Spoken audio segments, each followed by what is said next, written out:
إن الحمد لله نحمده ونستعينه ونستغفره ونعوذ بالله من شرور أنفسنا ومن سيئات أعمالنا من يهدي الله فلا مضل له ومن يضلل فلا هادي له وأشهد أن لا إله إلا الله وحده لا شريك له وأشهد أن محمدا عبده ورسوله يا أيها الذين آمنوا اتقوا الله حق تقاته ولا تموتن إلا وأنتم مسلمون يا أيها الناس اتقوا ربكم الذي خلقكم من نفس واحدة وخلق منها زوجها وبث منهما رجالا كثيرا ونساء واتقوا الله الذي تساءلون به والأرحام إن الله كان عليكم رقيبا يا أيها الذين آمنوا اتقوا الله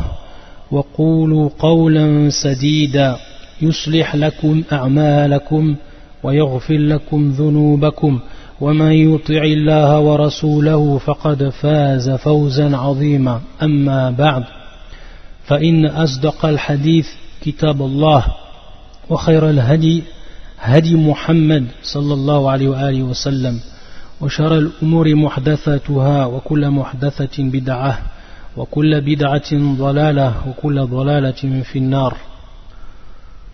Donc aujourd'hui, Inch'Allah, bi'idhnillah, nous allons traiter d'un sujet qui est essentiel. Et c'est en fait un rappel, surtout en ce mois du Ramadan, et qui va concerner al-ikhlas. As-Sawm ou al-Ikhlas, c'est-à-dire le jeûne, et al-Ikhlas, la pure intention. Et ce qu'on veut dans ce rappel, pour moi et pour mes frères et mes sœurs, c'est comment le jeûne a une influence réelle dans l'acquisition de ce qu'on appelle al-Ikhlas, dans ce qu'on appelle al-Ikhlas. Et al-Ikhlas, toujours on en parlera, et toujours il faudra répéter. Et je me rappelle d'un des frères qui étudiait avec moi à Médine et qui un jour me disait, Subhanallah, dans les débuts de l'iltizam, une fois que j'ai su ce qu'était l'ikhlas, c'est-à-dire qu'on m'a appris de façon théorique ce qu'était l'ikhlas et qu'est-ce que ça concernait et quel était son domaine d'application, il me disait, je comprenais pas pourquoi à chaque fois les savants ils répétaient l'ikhlas, ils nous rappelaient cet ikhlas, c'est-à-dire un rappel continu tout le temps, même les grands savants qui rappelaient leurs grands élèves de ce point là. Et après, bien entendu, après avoir commencé à apprendre la science et vraiment se rendre compte de son importance fondamentale, là réellement il s'est rendu compte ce qu'était l'ikhlas et que ce rappel était vital pour le croyant, un rappel qui doit être constant et qui est réellement vital pour le croyant, parce que tout repose chez le croyant, comme on va le voir, tout repose sur son ikhlas. Si son ikhlas va, tout va, et si son ikhlas ne va pas, rien ne va. Wallah al-musta'an. Al-ikhlas comme le souffle de vie pour le croyant. Donc ce rappel il est plus que nécessaire pour moi-même et pour mes frères et mes sœurs. Et lorsqu'on se rappelle cette parole de Cheikh al-Islam ibn Taymiyyah rahmatullah alayh, et qui va mettre le point sur l'importance et le mérite de l'ikhlas, يقول Cheikh al-Islam متحدثا عن الإخلاص وفضله وأهميته يقول رحمة الله عليه رحمة واسعة, comme l'avait rappelé il y a 2 semaines de cela Cheikh Abdel Malik Ramadani dans un de ses cours, il disait pourquoi on appelait Cheikh al-Islam ibn Taymiyyah Cheikh al-Islam, pourquoi on l'appelait Cheikh al-Islam. C'est bien sûr un istilah, c'est donc une convention qui est utilisée pour dénommer ce grand savant de l'islam. Et pourquoi Cheikh al-Islam?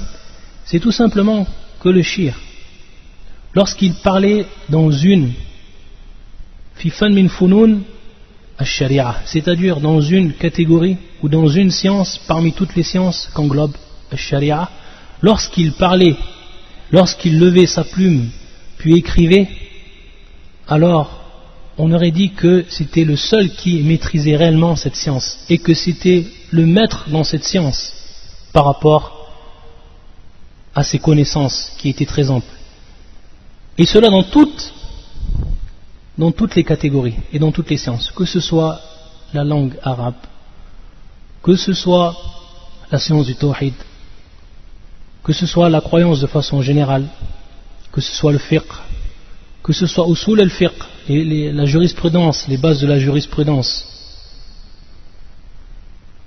et toutes les autres encore, toutes les autres catégories et sciences que l'on connaît dans l'islam, lorsqu'il parlait dans une de ces sciences, on aurait dit que c'était lui le maître dans cette science. C'est-à-dire qu'on ne pouvait dire qu'il était plus fort ici qu'à un autre endroit. Subhanallah. C'est pour cela qu'il a été nommé ainsi. Cheikh al-Islam Ibn Taymiyyah. Yaqul, ce grand savant qui a donc maîtrisé toutes ces sciences. Regardez ce qu'il nous dit. Bal ikhlasu ad-din lillah huwa ad-din alladhi la yaqbalu Allahu siwa. C'est-à-dire l'ikhlas, la pure intention, donc le culte exclusif qui va être voué à Allah Azzawajal, c'est ça la religion. Huwa ad-din, c'est la religion alladhi la yaqbalu Allahu siwa. C'est la religion dont Allah Azzawajal n'accepte pas autre que celle-là, que cette religion-là. Ikhlasu ad-din, la pureté d'intention dans la religion exclusive, vouer une religion qui va être exclusive à Allah Azzawajal. C'est par cela donc qu'il a envoyé Allah subhanahu wa ta'ala les premiers et les derniers parmi les envoyés dans ce but-là, et qu'il a fait descendre l'ensemble des livres dans ce but-là, al-ikhlas. Et que se sont mis unanimement d'accord les imams parmi les gens de la foi.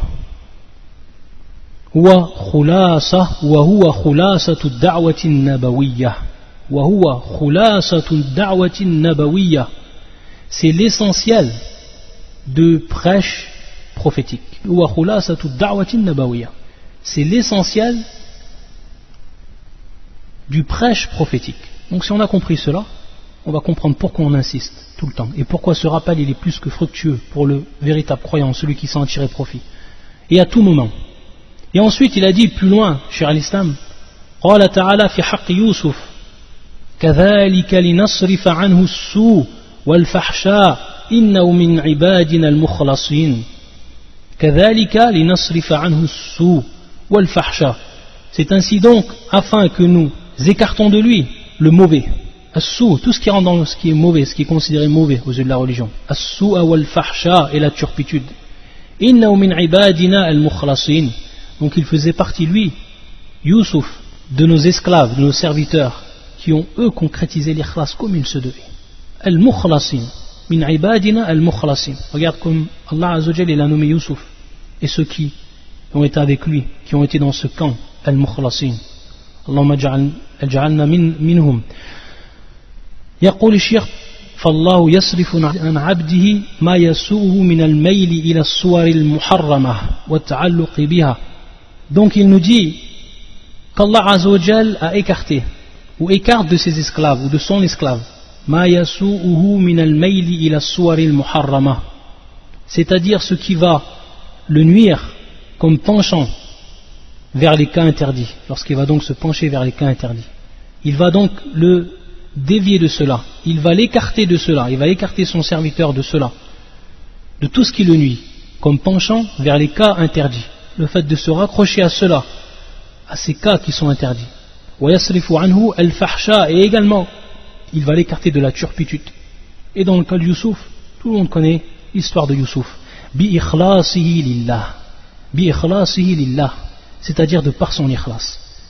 Youssouf, lorsque cette femme s'est présentée à lui, une femme belle, une femme qui a notoriété, une femme qui a l'un des plus hauts rangs dans la société, tout ce qui peut appeler l'homme à commettre la turpitude avec une femme qui va nous appeler, c'est-à-dire que toutes les caractéristiques vont être réunies dans cette femme, et pourtant Allah Azzawajal lui a montré et il l'a écarté de cela. Pourquoi? Il nous dit ici le shir bi-ikhlasi lillah, c'est-à-dire que si Allah Azzawajal ne l'avait pas écarté, et que si Allah Azzawajal n'écartait pas de tous ceux qui sont vraiment mukhlis, ne les écartait pas de ces occasions qui se présentent et qui sont un grand appel au fahsha, à la turpitude, alors à part lui, à part Allah Azza wa Jal, rien ne pourrait les empêcher de tomber dedans, tant la facilité est présente. Wallah al-musta'an. Bi ikhlasihi lillah, de par son ikhlas, Allah Azza wa Jal l'a écarté de ce mal et a écarté de même donc tous les croyants qui vont se caractériser par cette caractéristique essentielle et fondamentale, al-ikhlas.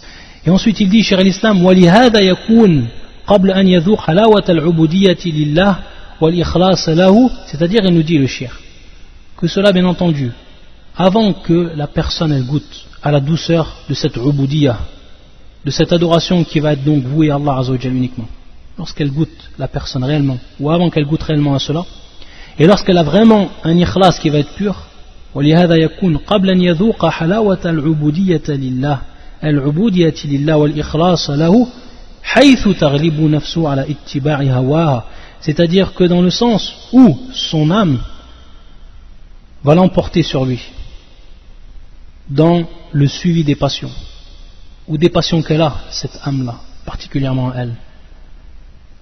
فإذا ذاق طعم الإخلاص, par contre, ça c'est avant qu'il goûte réellement à la douceur et au vrai goût de l'ikhlas, de la pureté d'intention, al-ikhlas.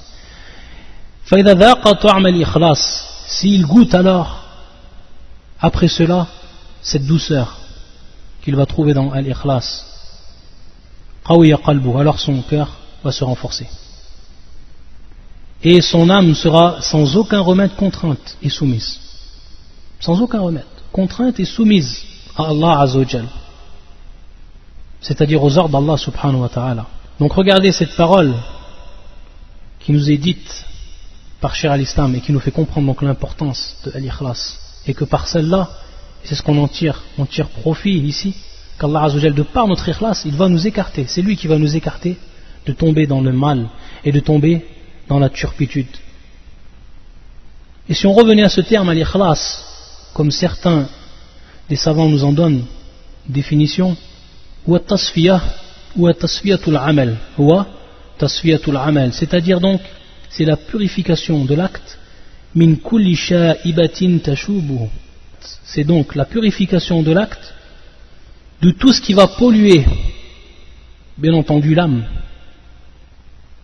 min kulli sha'iba tashubuhu, de tout ce qui va polluer l'âme. Wa sha'iba, c'est-à-dire ce qui donc pollue cette âme-là, elle peut prendre plusieurs formes. Et c'est donc ce qui va aller à l'encontre même de cet ikhlas, et qui est bien entendu avant toute chose ash-shirk, le polythéisme, mais également lorsqu'on cherche à plaire aux gens et que notre image soit embellie dans leur cœur, ça c'est également un sha'iba, c'est ce qui pollue également le cœur de l'homme. Donc de par l'ikhlas et de par ce travail qu'on va faire afin de l'acquérir, c'est une tasfiya, c'est une purification. Et également le madh, c'est-à-dire chercher l'éloge auprès d'eux, auprès des gens, ou alors chercher à s'écarter de leurs critiques, et également chercher leur vénération, ta'zim, mais également rentre dans cela, dans hadi al-shawa'ib, chercher leur bien, chercher leur service, chercher leur amour, et ce dont on a besoin de manière plus générale auprès d'eux. Tout ça, ça vient à l'encontre de cet ikhlas. Et l'ikhlas tourne autour de cela. Donc c'est la purification de tous ces facteurs perturbateurs. Wallahu musta'an. Et quel va être al-ba'ith ala al-amal? Al-ba'ithu ala al-amal. Qu'est-ce qui va donc nous pousser? Ce facteur qui va donc nous pousser à travailler et donc à concrétiser cet ikhlas, c'est se conformer aux ordres d'Allah et vouloir Allah. Qu'on dit vouloir Allah, c'est bien sûr sa satisfaction, subhanahu wa ta'ala. Et si en plus et ensuite l'homme aspire aux délices de l'au-delà, alors bien entendu il n'y a pas de mal par rapport à cela. Et combien de versets du Coran sont descendus en nous motivant, en nous rappelant tous les bienfaits qu'il y a dans l'au-delà pour celui réellement qui a cru, pour celui qui a concrétisé donc son ikhlas, pour celui qui accomplit les bonnes actions. Combien de versets qui sont innombrables et qui sont présents dans le Coran et qui nous invitent donc à cela et qui nous qui nous fait désirer cette part qu'il y a dans l'au-delà pour celui qui la mérite. Et bien entendu, le plus haut de ces délices, comme cela est la croyance des gens de la sunna du consensus, le plus haut de ces délices, ce n'est pas le paradis en lui-même, mais c'est la vue qu'on va avoir, que vont avoir les croyants dans l'au-delà, la vue d'Allah. C'est-à-dire que les croyants vont voir Allah subhanahu wa ta'ala dans l'au-delà. Ça, c'est la plus grande des récompenses, et c'est le plus grand des délices, bien au-dessus encore du paradis, bien au-dessus du paradis lui-même. Et également, il n'y a pas de mal pour ce qui est également de l'ikhlas et de chercher à acquérir cet ikhlas, que l'acteur pense, ou celui qui agit, qu'il pense, ou vienne à son esprit que l'acte pieux aura donc une conséquence qui va être noble et fructueuse. Dans cette vie d'ici-bas même, c'est-à-dire qu'il va en tirer profit même de cet ikhlas dans cette vie d'ici-bas, s'il pense à ça, et si ça lui vient à son esprit, la haraj, il n'y a pas de mal par rapport à cela. Comme par exemple, tuma'ninatun nafs, c'est-à-dire l'apaisement du cœur. La personne qui va acquérir cet ikhlas, son cœur il va être apaisé. Ça c'est un bien qu'on va retrouver. Et c'est un délice qu'on va retrouver dans nous-mêmes, dans notre foi intérieure, dans notre cœur. Et c'est une conséquence, c'est un effet de cet ikhlas. Y penser, rien de mal à l'acquérir cela. Et également son salut de tout ce qui peut effrayer. Et également siyanatuha an al-mawaqif ou an mawaqif al-dhul wal-hun, c'est-à-dire également se protéger, se préserver, la préservation de son âme, de soi-même, de tout ce qui va le rabaisser et qui donc va à l'encontre de son honneur. Mais le mukhlis, de par son ikhlas également, il va se détourner de cela, il va se détourner et il va s'écarter de tout ce qui va le rabaisser par rapport à al-khalq, par rapport aux gens. Et bien entendu il est venu, et ici on a également une indication qui nous est venue dans ce hadith, le hadith que tout le monde apprend et qui se trouve fil arba'in al-nawawiyya, où le prophète sallallahu alayhi wa sallam yaqul huwa min hadith al-Nu'man ibn Bashir radiyallahu ta'ala anhu huwa 'inda al-shaykhayn 'inda al-Bukhari wa Muslim, où le prophète sallallahu alayhi wa sallam yaqul faman ittaqa ash-shubuhat faqad istabra'a lid-dinihi wa 'irdihi, c'est-à-dire celui qui s'écartait donc des shubuhat, des choses qui sont ambiguës, faqad istabra'a lid-dinihi, et bien sûr istabra'a taraba al-bara'a ou tarab al-bara'a, c'est-à-dire qui a cherché l'innocence et donc cherché à préserver sa religion, et le prophète nous le dit, lidini wa 'irdihi, également son honneur, sa religion et son honneur. Et de par cet ikhlas, la personne, et ça c'est également une des conséquences, que la personne va y penser à cela, qu'il va protéger également son honneur. Et donc c'est un bienfait qui lui vient et qui advient déjà dans cette vie d'ici-bas, en plus de la récompense qu'il aura dans l'au-delà. Donc pas de mal, et ça ne vient pas à l'encontre de l'ikhlas. Et également tous les autres bienfaits qui vont se réaliser suite à l'accomplissement de ces actes. Et également al-miza, un des grands bienfaits de l'ikhlas, c'est qu'elle va augmenter cette envie d'accomplir, cette envie qu'a l'âme d'accomplir ce qui est du domaine de l'obéissance. Également, plus la personne elle est mukhlis, et plus cet ikhlas va générer donc cette envie d'accomplir ce qui est du domaine de l'obéissance. Et également ce que l'on rappelle par rapport à son importance à l'ikhlas. Et ça suffit pour prouver également son importance. Quelle est l'une des conditions d'acceptation? Quelle est une des conditions d'acceptation de l'acte?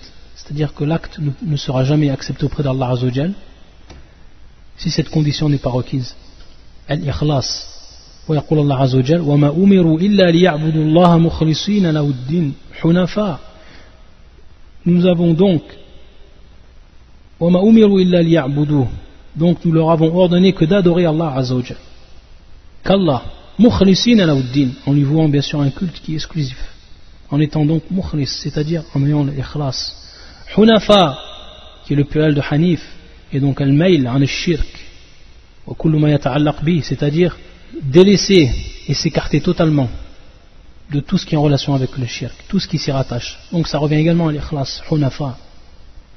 Également le prophète sallallahu alayhi wa sallam nous informe qu'Allah Azza wa Jalla yaqul fi al-hadith al-Qudsi ana aghna ash-shuraka'i 'an ash-shirk faman 'amila 'amalan, celui qui va donc accomplir une œuvre fa ashraka fihi ghayri, et qui va dans cette œuvre-là va me donner un associé à travers cette œuvre-là, qui va me donner un associé, un autre que moi.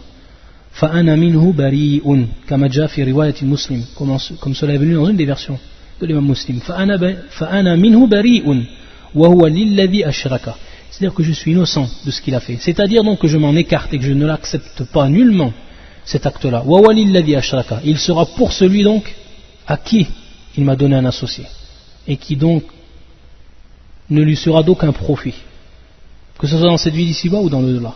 On a parlé de l'ikhlas, et on parle de l'ikhlas, mais on a dit également l'ikhlas et le jeûne, et on a dit la relation qu'il y avait entre les deux.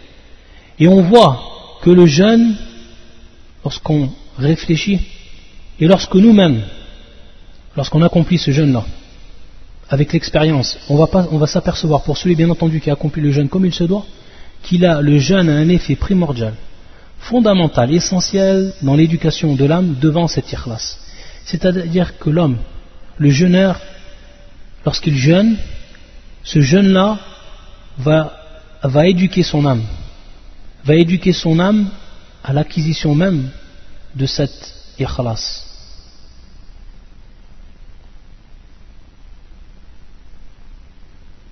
Et bien entendu, lorsqu'on revient au hadith du prophète sallallahu alayhi wa sallam, من صام رمضان إيمانا واحتسابا غفر له ما تقدم من ذنبه, celui donc qui a jeûné durant le mois du Ramadan, imanan wa ihtisaban, c'est-à-dire avec foi et en ayant certitude de cette obligation.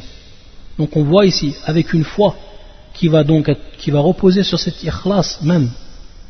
Et également dans l'autre hadith, lorsque le prophète sallallahu alayhi wa sallam yaqul, et lorsqu'il nous informe qu'Allah Azza wa Jal dit dans le hadith al-Qudsi, yada' shahwatahu wa ta'amahu wa sharabahu min ajli Allah, ou fi riwayat min ajli, c'est-à-dire qu'il va délaisser non seulement shahwa, les désirs, il va délaisser également sa nourriture et il va délaisser également sa boisson en vue d'Allah Azza wa Jal. Donc ici mukhlis, c'est-à-dire avec ikhlas. Et comment on va comprendre cela? Il faut savoir que les savants, qu'est-ce qu'ils nous disent les savants? Certains savants disent as-sawm la yadkhulu ar-riya bimujarrad fi'lihi, innama yadkhuluhu ar-riya min jihati al-ikhbari anhu. Beaucoup de savants disent en fait que le jeûne, l'ostentation qui est ar-riya, as-sawm, et l'ostentation, donc l'ostentation ne rentre pas dans cet acte-là qui est as-sawm bimujarrad fi'lihi, c'est-à-dire de par l'acte qui est fait. Bimujarrad fi'lihi, c'est-à-dire uniquement l'acte. Qu'est-ce que veut dire cette phrase-là? Ça veut tout simplement dire que la personne lorsqu'elle fait son jeûne, de par cet acte-là, uniquement de par cet acte-là, bimujarrad al-fi'l, uniquement de par cet acte-là, le riya ne peut rentrer, c'est-à-dire l'ostentation ne peut rentrer. Taïb. Et pourquoi cela? Parce que lorsqu'il jeûne, personne n'est censé savoir qu'il va jeûner, cette personne-là. Taïb. Personne n'est censé savoir qu'il va jeûner. Il peut très bien se cacher, aller dans un endroit où personne ne voit et manger. Taïb. Donc, de par juste l'acte, le riya ne peut rentrer dedans. Sauf, les savants disent, innama yadkhulu ar-riya min jihati al-ikhbari anhu, uniquement lorsqu'il va informer de cet acte-là. Lorsque donc l'information va sortir de sa bouche, lorsqu'il va informer, moi je suis jeûneur, puis jeûneur, donc je jeûne. C'est à ce moment-là donc que le riya peut rentrer, que l'ostentation peut rentrer et toucher le cœur de l'homme. Mais bimujarrad al-fi'l, c'est-à-dire la personne qui jeûne sans informer personne, alors ici le riya ne peut rentrer. Donc on voit par rapport à cela l'importance du jeûne et l'importance qu'il a dans l'éducation de l'âme par rapport à l'ikhlas. Éduquer donc l'âme à acquérir cet ikhlas, cette pureté d'intention. Et également, comme nous le cite Ibn Hajar al-Asqalani lorsqu'il explique ce hadith qui est rapporté par l'imam al-Bukhari dans son authentique hadith Abi Huraira, où le prophète sallallahu alayhi wa sallam yaqul man qama laylat al-qadr, celui donc qui se lève et qui accomplit donc ce qu'il faut accomplir durant cette nuit-là, laylat al-qadr, la nuit donc de la destinée. Imanan wa ihtisaban ghufira lahu ma taqaddama min dhanbi, ghufira lahu ma taqaddama min dhanbi. Imanan, إيمانا يقول ابن حجر أي تصديقا بوعد الله بالثواب عليه, c'est-à-dire qu'il va croire et qu'il va reconnaître de son fort intérieur la promesse d'Allah Azza wa Jal qu'il a fait comme récompense, donc par rapport à cet acte-là. Wa ihtisaban, ça c'est pour ce qui est imanan. Wa ihtisaban ay talaban lil ajr la li qasdi akhar min ri'a'in aw nahwihi, c'est-à-dire donc demander talaban lil ajr, c'est-à-dire la demande ici qui va être faite de la récompense, ihtisaban, c'est-à-dire qu'il va demander de par cet acte-là la récompense, de par cet acte-là, la li qasdin akhar min ri'a'in wa nahwihi, c'est-à-dire autre que, ou qu'une volonté qui serait donc autre que celle-là et qui rentrerait ici donc dans Ar-Riya. Et également il nous dit Ibn Hajar à propos de ce hadith qu'on vient de citer, hadith qui est rapporté par l'imam al-Bukhari également, والذي نفسي بيده لخلوف فم الصائم أكتب عند الله من ريح المسك يترك طعامه وشرابه وشهوته من أجل الصيام لي وأنا أجزي به والحسنة بعشر أمثالها. Qu'est-ce qu'il dit Ibn Hajar dans ce hadith? Lorsque, dans ce hadith Qudsi, Allah Azza wa Jalla dit Yatruk ta'amahu wa sharabahu wa shahwatahu min ajli. Il a délaissé la nourriture, il a délaissé la boisson et son désir également en ma vue, pour moi, en vue de ma satisfaction et également de la récompense. Qu'est-ce qu'il dit Ibn Hajar? Yatruk ta'amahu wa sharabahu wa shahwatahu min ajli akadha waqa'a huna wa waqa'a fil muwatta, c'est-à-dire dans une des versions qui se trouve dans Al-Muwatta de l'imam Malik, innama wa innama yadharu shahwata, c'est-à-dire qu'il va uniquement délaisser son désir. Donc ici une forme restrictive qui se transforme ici par l'emploi dans cette version du hadith de innama wa innama yadharu shahwatahu. Walam yusarrih binisbatihi ila Allah lil'ilmi bih wa adam al-ishkali fih. C'est-à-dire que lorsque la personne ici, elle jeûne, tayyib, et qu'elle va donc s'abstenir de son désir, il nous fait part et il nous rappelle, Ibn Hajar, que dans cette version, il n'a pas été dit li, c'est-à-dire ou min ajli, c'est-à-dire qu'ici il n'a pas été dit min ajli comme dans l'autre hadith qui est rapporté par l'imam al-Bukhari, min ajli, c'est-à-dire dans mon but. Et pourquoi il dit ça? Qu'en est-elle de la sagesse dans cela? Il nous dit l'il'ilmi bih, c'est-à-dire qu'on a science de cela et que c'est une chose donc qui est évidente et qu'il n'y a aucune ambiguïté par rapport à cela. Pourquoi? Parce que la personne, elle jeûne en vue d'Allah. Et il dit également donc comme on en dit, cette forme restrictive qui a été utilisée et que l'on trouve dans innama fi qawlihi innama yadhar التنبيه على الجهة التي بها يستحق الصائم ذلك والإخلاص الخاص به, c'est-à-dire que ici il est une mise en évidence qui va être faite par rapport à la direction, et cette direction bien entendu lorsqu'on le shir il dit al-jihah, cette direction donc qui est en vue d'Allah, donc se diriger vers Allah Azza wa Jal, en vue d'Allah, allati biha yastahiqqu as-sa'im dhalik, c'est-à-dire de par cela, de par cette direction, le jeûneur il va mériter ce qu'il mérite comme récompense et autres. Wa wal ikhlasul khassu bih. Et c'est quoi ici? Ça se transforme ici en par quoi? Il nous dit le shir wal ikhlasul khassu bih, c'est-à-dire donc cet ikhlas qui est spécialement pour lui, pour Allah Azza wa Jalla. حتى لو كان ترك المذكورات للغرض آخر كالتخمة لا يحصل للصائم الفضل المذكور, c'est-à-dire que si la personne elle avait jeûné pour un autre but, par exemple à titre, il nous rappelle l'indigestion, une personne qui a une indigestion donc elle fait un jeûne par rapport à cela, unique et pas en vue d'Allah, qui n'a rien à voir en fait avec l'ikhlas ou fait en vue d'Allah Azza wa Jalla. La yahsul lis-saïm al-fadl al-mafkour, c'est-à-dire qu'il n'y aura pas ou que le saïm n'obtiendra aucunement ce fadl et ce mérite qui a été donc cité dans le hadith. Et ça c'est une chose qui est claire. Donc la personne qui jeûne, pas pour une de ces raisons, par exemple qui serait malade d'une indigestion, ou pour perdre des poids, ou etc., ou parce que le docteur l'a prescrit, etc., mais qui jeûne en vue de cette adoration uniquement, et pour plaire à Allah Azza wa Jal, alors lui, il va acquérir cela, il va acquérir donc cette récompense. Donc on voit ici l'intérêt de cette forme restrictive. Innama yadharu shahwata, comme c'est dans la version de l'imam fil Muwatta de l'imam Malik rahmatullah alayh. Ensuite, ce que l'on cite également par rapport à ce qui est de l'ikhlas, c'est que l'ikhlas a une influence de premier ordre dans la facilité des affaires pour l'homme, qu'il entreprend bien entendu, et ce qui reste dans le domaine du licite. Que ce soit au niveau de l'individu ou au niveau de la société. Ça, c'est un point également qui est important. C'est un point qui est important. Pourquoi? Parce que l'homme, lorsque réellement il est mukhlis, il a une ikhlas, et qu'il commence ses actes, à faire ses actes, et à accomplir ses affaires, alors il va s'apercevoir qu'il a une grande facilité dans cela, et que les portes elles lui sont ouvertes. Un des effets ou un des résultats de son ikhlas, contrairement à celui qui n'est pas mukhlis. Et on va voir que lorsqu'il fait ses actes, il va ressentir l'étroitesse, et également il va ressentir ou il va voir devant lui la difficulté.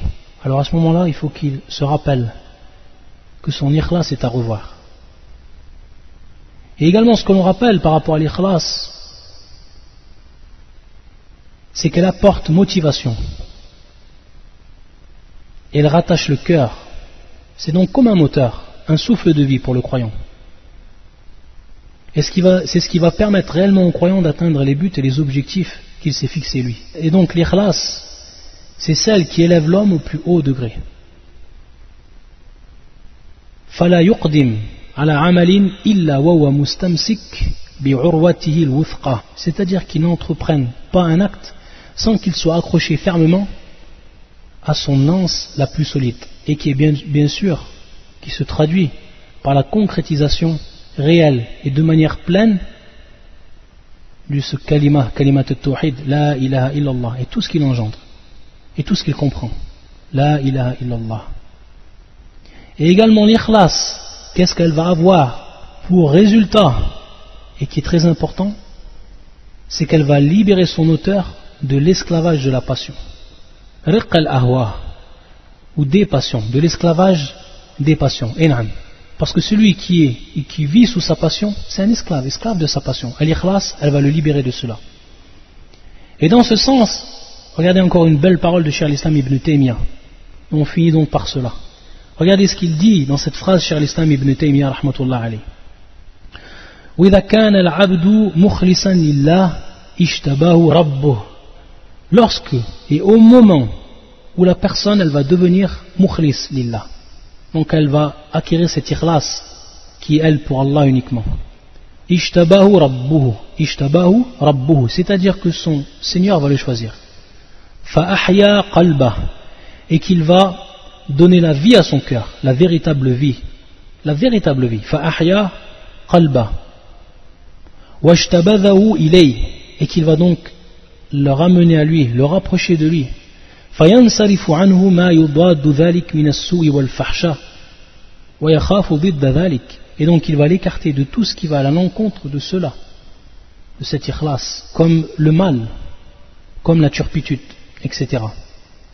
بخلاف القلب الذي لم يخلص لله, au contraire donc du cœur qui lui n'a pas accompli et n'a pas réalisé cet ikhlas en vue d'Allah Azza wa Jal. فإن فيه طلبا وإرادة وحبا مطلقا, c'est-à-dire qu'on va y trouver dans ce cœur-là une demande et une volonté et un amour qui va être mutlaq, qui va être donc absolu. C'est-à-dire, comme on comprend cela, que la demande que son âme va faire, c'est une demande de tout, sans aucune limite, et sans même avoir un regard par rapport à ce qui est licite et illicite. Wa iradatan, sa volonté de même. Wa hubban, également. Elle va tout aimer. Elle va tout vouloir, elle va tout aimer. Tout, que ce soit le faux, al-batil, que ce soit le haqq, ou que ce soit le mal, que ce soit le bien, sans aucune différence. Wa hubban mutlaqan. Fayahwi kullama yasnahu lahu. Kullama yasnahu lahu. Yani min al-fi'l sanaha. C'est-à-dire qu'il va prendre pour désir tout ce qui se présente à lui. Il va prendre comme désir et comme passion tout ce qui se présente à lui. فَيَهْوِي كُلَّمَا يَسْنَحُ لَهُ وَيَتَشَبَّثُ بِمَا يَهْوَاهُ.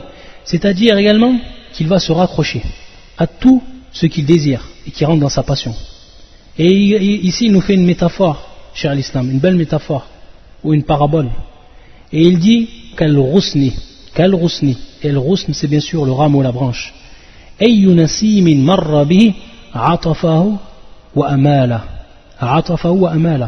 Comme el rusn qui est donc la branche et le rameau. أَيُّ نَسِيمٍ مَرَّ بِهِ, c'est-à-dire n'importe quelle brise qui l'effleure, qui passe par lui, n'importe quelle brise, que ce soit une brise qui vient de l'est, de l'ouest, du sud, du nord, ou que ce soit la brise de l'hiver, du printemps ou de l'automne. أَيُّ نَسِيمٍ مَرَّ بِهِ, et donc qui l'effleure, qui passe par lui, عَطَفَهُ وَأَمَالَهُ, c'est-à-dire qu'elle va s'agripper à lui, et elle l'entraîne en le penchant, comme on peut voir lorsque le vent il touche le rameau, lorsque la brise elle touche le rameau. C'est comme ça le cœur de celui qui n'a pas eu d'ikhlas pour Allah Azza wa Jal. Comme ce rameau qui va être balancé de tous côtés et il brise, chaque brise qui va donc passer par lui va s'agripper à lui et va donc l'entraîner en le penchant. De même est le cœur. Chaque passion qui vient, chaque passion qui passe donc devant ce cœur, elle l'entraîne avec lui directement. Wallah al-musta'an. Donc regardez la métaphore qui est faite et qui est profonde et qui va nous faire réellement comprendre l'importance de al-ikhlas. Subhanakallahumma bihamdika, ashhadu an la ilaha illa anta, astaghfiruka wa atubu ilayk.